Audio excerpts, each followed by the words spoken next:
2, vivre en citoyen à Athènes, 5e, 4e siècle avant Jésus-Christ. Et voyons petit 1, la participation des citoyens aux institutions démocratiques de la cité.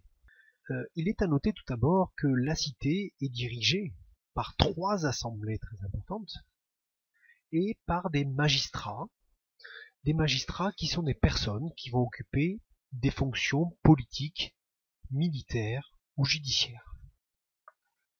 Alors, parmi ces 3 assemblées très importantes, il y a l'Ecclésia, qui est l'assemblée des citoyens.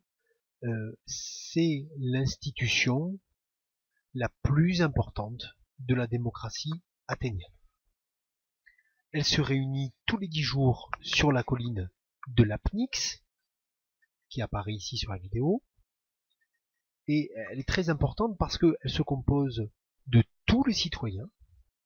Alors ici le nombre de 40 000 citoyens est quand même théorique, le nombre le plus important est peut-être de l'ordre de 6 000. Mais elle représente la collectivité des citoyens. D'ailleurs, les citoyens, chaque citoyen vote à main levée et non par des représentants. On parle alors de démocratie directe.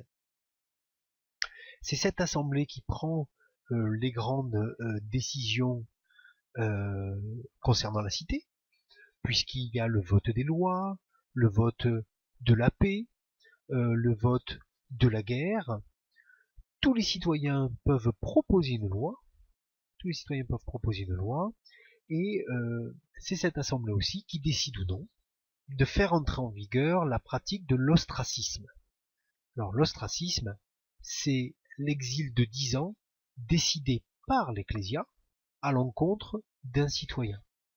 De fait, comme les citoyens participent à l'Ecclésia, clairement les débats à l'Ecclésia peuvent être très animés. Ici, le rôle du discours est absolument primordial, puisque chaque citoyen va déterminer sa position en connaissance de cause, à la suite du discours de plusieurs orateurs, c'est-à-dire ici des hommes politiques, qui représentent chacun des opinions différentes. Les autres assemblées maintenant, la boulée, qui peut être considérée comme le conseil de la cité. Alors, la boulée, dont vous voyez les ruines du lieu de réunion, prépare les lois, et notamment prépare les réunions de l'Ecclésia, et veille à leur application. Donc, rôle très important aussi. Elle est constituée de 500 citoyens, tirés au sort, pour un an, au sein de l'Ecclésia.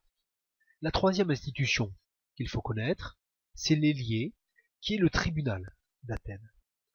Alors, il est composé d'environ 6000 citoyens, de plus de 30 ans, tirés au sort eux aussi pour une année, et eux aussi au sein de l'Ecclésia. Il rend des jugements qui sont votés à bulletin secret, et des jugements sans possibilité d'appel. Donc, parmi les institutions de la cité, il y a ces 3 assemblées qui sont très importantes. Mais il y a aussi le rôle majeur des magistrats. Alors, les magistrats sont de plusieurs sortes. D'une manière générale, ils font appliquer les lois de la cité. Donc, ils ont un pouvoir qu'on pourrait dire aujourd'hui exécutif pendant une année. Et ensuite, ils sont renouvelés. Alors, parmi les magistrats les plus importants, clairement, il y a les stratèges. Il y a les stratèges qui commandent l'armée et qui, eux, ne sont pas tirés au sort, mais qui sont élus chaque année. Ainsi, bien entendu, le stratège le plus important à Athènes au cours du 5e siècle est bien entendu Périclès. Et on voit que les stratèges ne se contentent pas seulement de commander l'armée, mais ils ont aussi des fonctions de direction effective de la cité. Les autres magistrats sont également bien sûr très importants, mais on passe un petit peu plus vite. Ils peuvent présider les tribunaux par exemple, ou encore s'occuper de religion. Alors, à noter que la démocratie se caractérise par l'égalité politique des citoyens, mais aussi par l'égalité des citoyens devant la loi. C'est le fondement de la démocratie athénienne, c'est ce qu'on appelle en grec l'isonomie, l'idée que les citoyens donc sont tous égaux devant la loi. Pour favoriser cependant l'égalité politique des citoyens, puisqu'on voit que théoriquement ils peuvent participer à l'Assemblée, Périclès va, afin de garantir la participation du plus grand nombre aux institutions politiques de la cité, donc Périclès va créer ce qu'on appelle le mistos, qui est une indemnité journalière qui est versée aux citoyens les plus pauvres.